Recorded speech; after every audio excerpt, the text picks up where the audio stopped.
Olá, segunda videoaula do terceiro módulo do projeto de qualificação para assistência inicial às síndromes respiratórias agudas no paciente pediátrico. Abordaremos os princípios de ventilação não invasiva. Os objetivos dessa videoaula: introdução à ventilação não invasiva, conhecer as principais interfaces disponíveis, apresentar os modos de ventilação não invasiva, lembrando sempre da necessidade frequente da monitoração, da necessidade da monitoração frequente e reconhecer falhas na intervenção. A definição de ventilação não invasiva. A ventilação não invasiva é aplicação de pressão positiva por máscara facial ou nasal. Então, sabemos, a ventilação invasiva, ela é a aplicação de pressão positiva através da cânula traqueal, não é? Na ventilação não invasiva, nós oferecemos pressão positiva através de uma máscara facial ou nasal. Então, não existe o procedimento da intubação, não é? E ela é necessária, a oferta de pressão positiva, ela é necessária porque ela melhora o volume corrente do paciente. Então, aquele paciente que está com desconforto respiratório intenso, ou seja, ele está procurando produzir mais volume corrente. Se oferecemos um grau de pressão positiva na via aérea desse paciente, ele vai melhorar a produção de volume corrente e melhora, portanto, melhora o desconforto respiratório com todos os benefícios que nós vimos nas apresentações anteriores. Diminuição do débito cardíaco, melhora do débito cardíaco, melhora na vasoconstricção pulmonar, não é? E melhora de uma performance global do paciente. Quais são as principais interfaces da ventilação não invasiva? A mais conhecida é a máscara orofacial. Então, ela tem tipo um pneuzinho aqui, né? Um dispositivo pneumático mesmo, ele é inflado e ele é toda feita de silicone para diminuir a agressão à pele e ela é totalmente acoplada e vedada à face do paciente. Vedada porque nós precisamos transmitir pressão para a via aérea do paciente, então não pode haver escape. Por isso mesmo, ela é fixada com todos esses dispositivos aqui, esses tirantes. Ela é fixada na face. A mais comum é essa oronasal, mas nós temos também a máscara facial, que para pacientes maiores na pediatria ou adultos é considerado a interface mais bem tolerada. Aqui nós vemos a orofacial adaptada à face do paciente, né? Temos também a máscara nasal, exclusivamente nasal, ela oclui só a narina, o nariz, no caso, e agora, durante a pandemia do Covid, ficou muito difundido o helmet também, que é o capacete, né? Então, ele é considerado hoje o dispositivo padrão, ou a interface padrão ouro para transmissão de pressão e para conforto do paciente. Aqui é um pouco questionável, porque crianças, às vezes, não toleram muito bem esse capacete. As crianças, em geral, menores, principalmente, não vão bem no capacete. Então, as indicações de ventilação não invasiva. Quando eu entendo que eu preciso indicar ventilação não invasiva ao meu paciente? Bom, claramente, quadros de insuficiência respiratória aguda, a síndrome do desconforto respiratório, né, seja leve ou moderada, e situações e quadros de exacerbação aguda de asma. Também é uma indicação muito adequada para ventilação não invasiva. E novamente, o que é necessário avaliar sempre na indicação de qualquer intervenção na via aérea? Dados vitais, saturação, identificar o desconforto respiratório, a ausculta deste paciente e a adaptação ao procedimento, à intervenção da ventilação não invasiva. A ausculta aqui é muito importante porque ela nos diz se o grau de pressão ofertada pelo dispositivo está chegando na via aérea. Então, se eu tenho uma melhora da ausculta do paciente após o início da ventilação não invasiva, sinal de que, ok, aquela pressão está chegando realmente no pulmão do paciente. Da mesma forma, avaliar a distensibilidade torácica, não é? Se eu percebo que melhorou a extensibilidade torácica, então essa pressão está chegando no pulmão. E a ausculta também. E avaliar, claro, a adaptação do paciente ao dispositivo. A importância aqui é que não devemos postergar a intubação e ventilação mecânica. Então, a ventilação não invasiva, ela é excelente, é uma excelente estratégia de melhora do paciente em insuficiência respiratória aguda, mas os dados negativos que tem, os dados de literatura negativos que tem em relação à ventilação não invasiva, eles ocorrem quando atrasamos a indicação da ventilação. Portanto, novamente, a gente sempre vai falar isso, é o tipo de intervenção que eu preciso uma monitoração clínica próxima, não é? Por isso que a maioria das vezes ela é indicada no ambiente da UTI. Sabemos que não existe, quer dizer, que existem vários hospitais que não têm UTI disponível, UTI pediátrica, mas nós podemos oferecer a ventilação não invasiva, sim, no ambiente da emergência ou, eventualmente, até de uma enfermaria. A enfermaria é um pouco mais complexo pela questão, justamente, da monitoração clínica, do olho, não é, de estar perto do paciente. Mas, nas emergências, em situações de risco e graves, onde o paciente está com insuficiência respiratória e indicação de ventilação não invasiva, sim, nós podemos fazer. Mas, lembrando sempre, a monitoração ela tem que ser frequente para não postergarmos a indicação da ventilação mecânica. E como se dá essa avaliação? Então, o paciente, se ele está na ventilação não invasiva, eu espero que ele tenha uma saturação acima de 90%. Se essa saturação não está acima de 90% ou não conseguiu vedar de forma adequada a máscara, ou o paciente não tolera o dispositivo, está agitado e por isso não consegue adequar o aparelho ao paciente, não é? Se ele tem uma manutenção ou piora do pH, da pressão de gás carbônico e da pressão de oxigênio no sangue, né? E isso eu tenho que ver em, no máximo, 2 horas. Não é? Porque, novamente, não devemos postergar a intubação e ventilação mecânica neste paciente. Então, 1 a 2 horas é o tempo que eu entendo se esse paciente teve boa resposta à ventilação não invasiva ou se ele não estiver evoluindo bem a indicação da ventilação invasiva. Quais são os tipos de ventilação não invasiva? A primeira, e talvez a mais comum, seja o CPAP, né, que é a oferta de um nível de pressão positiva contínua na via aérea. O CPAP, inclusive em crianças menores, né, de 2 anos, ele é usado o CPAP de pronga.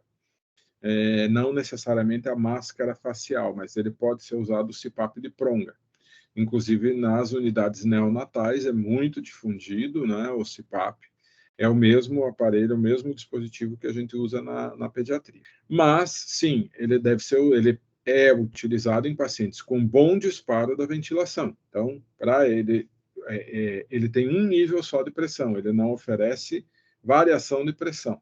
Portanto, o paciente precisa ter o seu próprio disparo de ventilação adequado. O CPAP, então, ele melhora a oxigenação, melhora o desconforto respiratório, por melhorar a capacidade residual funcional. Sempre que eu ofereço pressão positiva na via aérea, essa pressão é transmitida para os alvéolos ficam com uma pressão interna aumentada, ou seja, eles têm uma tendência, diminui a tendência deles a colapsar, os alvéolos ficam mais abertos, mesmo na expiração, eles continuam abertos, portanto, isso melhora a capacidade residual funcional do pulmão, e é isto que melhora a oxigenação. Então, o CPAP ele funciona com um fluxo contínuo, um fluxo contínuo mantido, e isso se transmite em pressão positiva na via aérea, e por isso que diminui o trabalho respiratório. O segundo tipo da ventilação não invasiva chama-se BiPAP. BiPAP por quê? Porque de 2 níveis, B-level, né? 2 níveis de pressão. Então, existe uma pressão de base, que seria talvez a mesma, que seria a mesma do CPAP, e eu ofereço um segundo nível de pressão, que seria a pressão de pico. Então, o paciente respira nesse nível mais baixo de pressão e, em seguida, o aparelho aumenta o nível de pressão e o paciente passa a respirar nesse nível maior de pressão. Essa diferença de pressão oferecida pelo BiPAP, ele pode promover a melhoria do volume corrente do paciente. Ele promove, desculpa, a melhoria do volume corrente do paciente. Por isso que em situações de hipercapnia, ele é mais indicado do que o CPAP. O CPAP ele não aumenta tanto o volume corrente, mas sim a capacidade residual funcional, como a gente viu aqui, e o BiPAP ele melhora o volume corrente do paciente. Por isso ele é indicado nas situações de hipercapnia, mas também ele não tem disparo, então o paciente precisa ter o disparo espontâneo e estar claramente bem adaptado à interface e ao dispositivo. Aqui nós colocamos indicações e contraindicações da ventilação não invasiva. Então, indicações aqui do lado esquerdo da tela, taquipneia, né, retrações que podem ser subcostal, intercostal, supraesternal, aqui de novo lembrando, score respiratório, para avaliar as retrações. Estridor, porque a ventilação não invasiva, ela cria um PEP, sim, o CPAP cria um PEP, então para situações de estridor ela é positiva.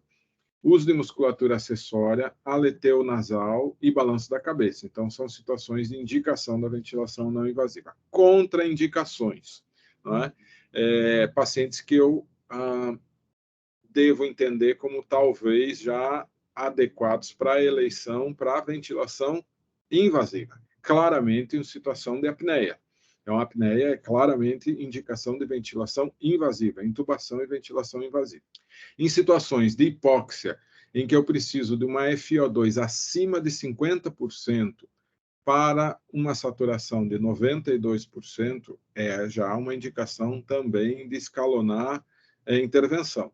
Então, se eu estou com, eu posso até, se o paciente está antes da ventilação não invasiva, ele está em máscara não reinalante, eu posso fazer a opção por colocá-lo na ventilação não invasiva, rapidamente entender se essa intervenção foi adequada e manter. Mas preciso estar bem atento que esse é um paciente provavelmente para eleição para intubação e ventilação invasiva. Se ele tem uma hipercapnia com PCO2 acima de 50 milímetros, também é uma contraindicação relativa e colocamos ele no mesmo nível do outro paciente que precisa uma FiO2 acima de 50%. Posso testar a ventilação não invasiva? Posso, mas monitorar muito próximo à resposta à ventilação não invasiva. Acidose respiratória com pH abaixo de 7,35, claramente uma situação de exaustão respiratória, então o paciente que já não dispara bem a ventilação, e rebaixamento de nível de consciência também com dificuldade de disparo da ventilação espontânea.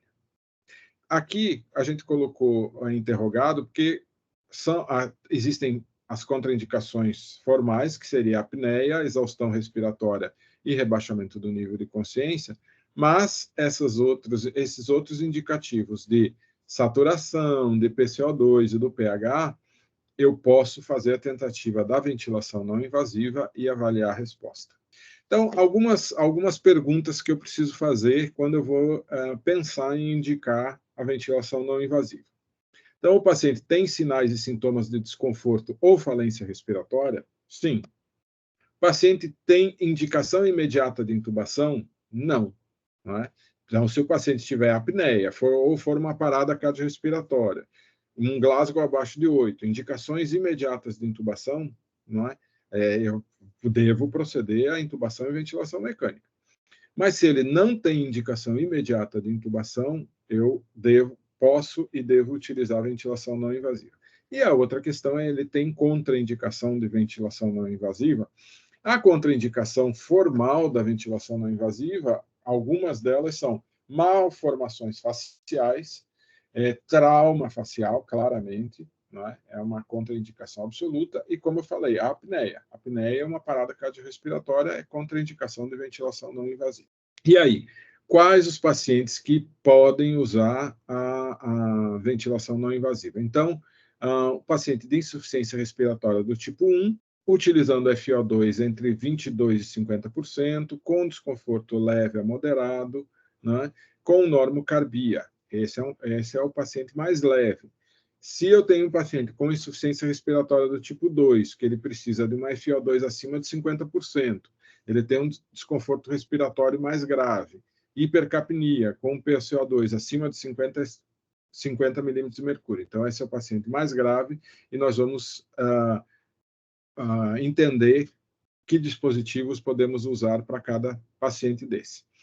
O paciente mais leve da insuficiência respiratória tipo 1, ele pode se beneficiar muito bem do catéter nasal de alto fluxo, como nós vimos na primeira aula, mas é um paciente que também é elegível para ventilação através do CPAP.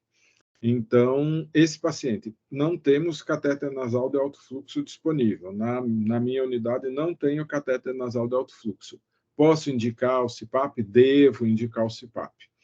Né? Então, esse é um paciente que se beneficia bastante do CPAP. Já na insuficiência respiratória do tipo 2, o paciente mais grave, que precisa de uma FiO2 maior, que ele já apresenta hipercapnia, é um paciente que deve ir para a ventilação não invasiva de 2 níveis, que é o chamado BiPAP, como nós já vimos. Quais são as vantagens da ventilação não invasiva? Então, já vimos aqui, né? Ela aumenta a capacidade residual funcional do pulmão e, portanto, tem um impacto bem positivo na oxigenação.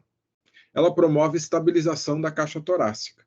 Vocês lembram lá na aula de insuficiência respiratória, na primeira videoaula, em que a gente falava que a caixa torácica da criança ela é mais complacente e ela é mais suscetível à retração. Então, quando o paciente faz esforço inspiratório muito intenso, quanto menor for o paciente, maior a possibilidade da caixa torácica desse paciente fazer retração e não expansão. Então, a ventilação não invasiva com a pressão positiva, ela promove estabilização dessa caixa torácica. Melhora a complacência pulmonar, promove a manutenção das vias aéreas abertas, melhora a relação ventilação-perfusão do pulmão, melhora a oxigenação e, portanto, diminuição do trabalho ventilatório. Quais são os parâmetros iniciais? Então, como eu devo iniciar uma ventilação não invasiva? Iniciar com pressões menores para avaliar a adaptação do paciente. E aí eu faço aumento gradual das pressões. Esse é um momento importante, no momento em que eu vou acoplar, por exemplo, aquela máscara facial, porque quando eu coloco uma pressão mais alta na ventilação não invasiva, o fluxo que sai do aparelho ele é muito alto. Então, compara-se sempre a você colocar a cabeça para fora de um carro em movimento. Então, aquela sensação do fluxo muito alto, ela é desconfortável, ela é bastante desconfortável.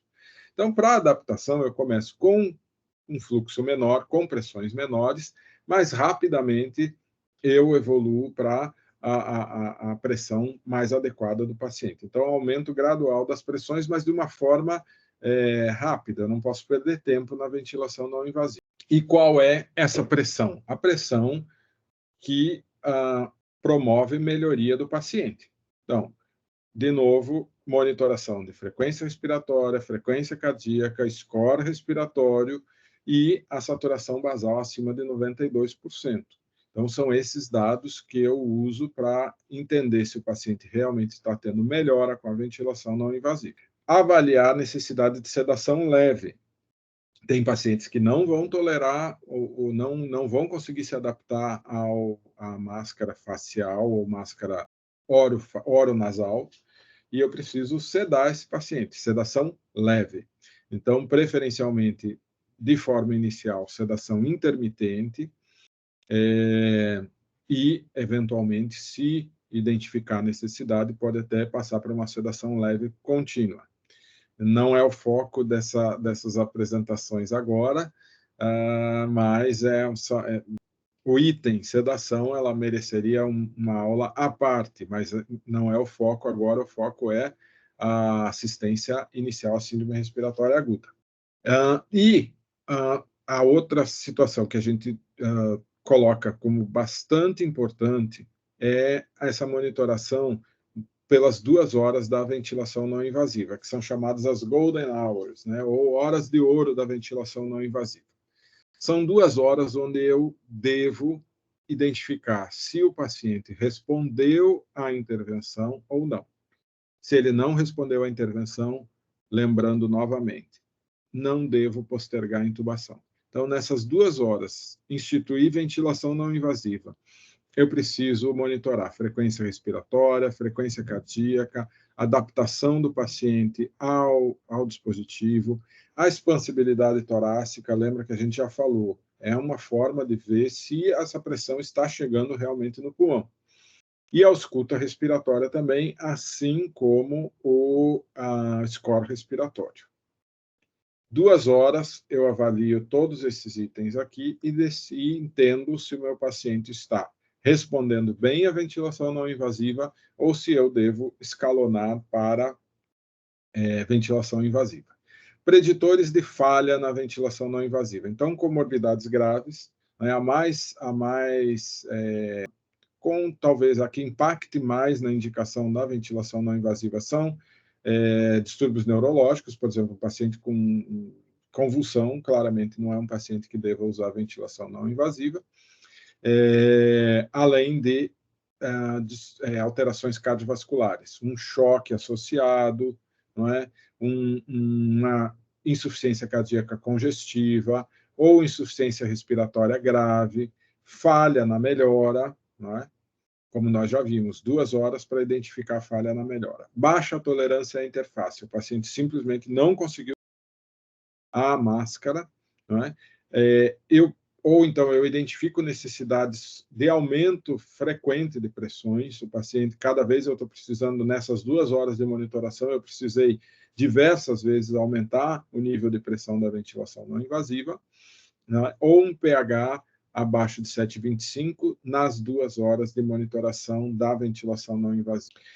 E o resumo maior que fica dessa apresentação é: ventilação não invasiva é ótimo, ajuda muitos pacientes resolvem a insuficiência respiratória com o uso da ventilação não invasiva, mas o dado mais importante é que eu não posso atrasar a decisão da intubação. Então, eu tenho 2 horas para monitorar com muito cuidado e muita atenção o paciente na ventilação não invasiva e entender se ele vai precisar de intubação e ventilação mecânica, e são as próximas 2 videoaulas com a doutora Carolina Amoretti, que vai falar sobre sequência rápida de intubação e princípios de ventilação invasiva.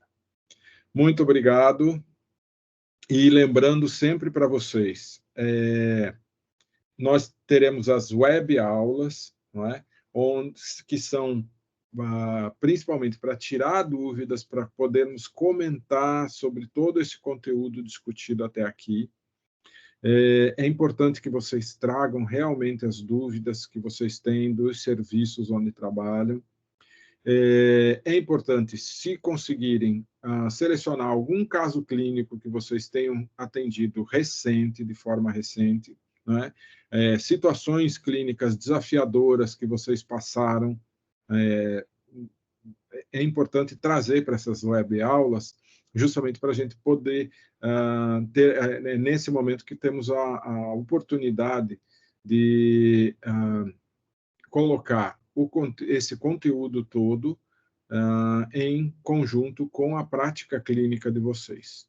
Então, esse momento das web aulas vão ser bem importantes e eu espero que vocês aproveitem muito a web aula justamente para colocar as dificuldades na prática clínica de vocês. Ok? Obrigado. Até a web aula.